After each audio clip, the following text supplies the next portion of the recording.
Thank you for this amazing initiative. It's a pleasure to apply for the ScientistA Award. I'm Isabella Starling Alves. I'm currently a postdoc at Vanderbilt University, and I'm transitioning to a faculty position at the University of Nebraska-Lincoln this fall. On my trajectory, I got my college degree in 2014.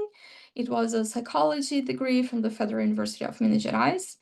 I completed my master's in neuroscience also at the Federal University of Minas Gerais in 2017. And then I did my PhD here in the US with a CAPS scholarship, where I studied educational psychology with a focus on educational neuroscience.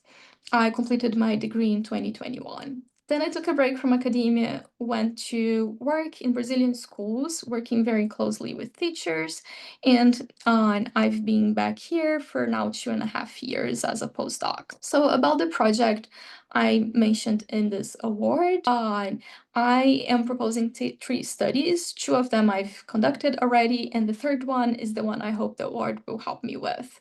So in this project, I'm focusing on the foundations and treatments for learning difficulties. I first conducted a systematic review where I found that learning difficulties, they occur due to complex gene-environment interactions that lead to brain alterations that are manifested as learning difficulties, and emotions also have an important factor in this.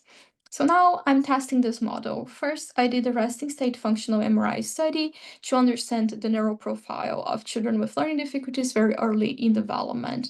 And I found that first graders with learning difficulties, they have altered connectivity between brain regions dedicated to magnitude processing and memory, intraparietal sulcus and hippocampus, and also in brain regions dedicated to symbol processing like numbers and letters, in particular the angular gyrus and the ventral occipital-temporal cortex. So this supports the idea that neural alterations are the underlying factor in learning difficulties very early on. Now in the third study, which is in the piloting phase, and I'm hoping to start collecting data as an assistant professor this fall, I will investigate the role of emotions with an fMRI experiment. I want to understand how brain regions linked to emotions are related in complex learning experiments. And also I want to do an intervention study contrasting the impact of a cognitive training and an emotional intervention for children with learning difficulties. And my hypothesis is that children who have anxiety will benefit way more from the emotional intervention than the cognitive intervention.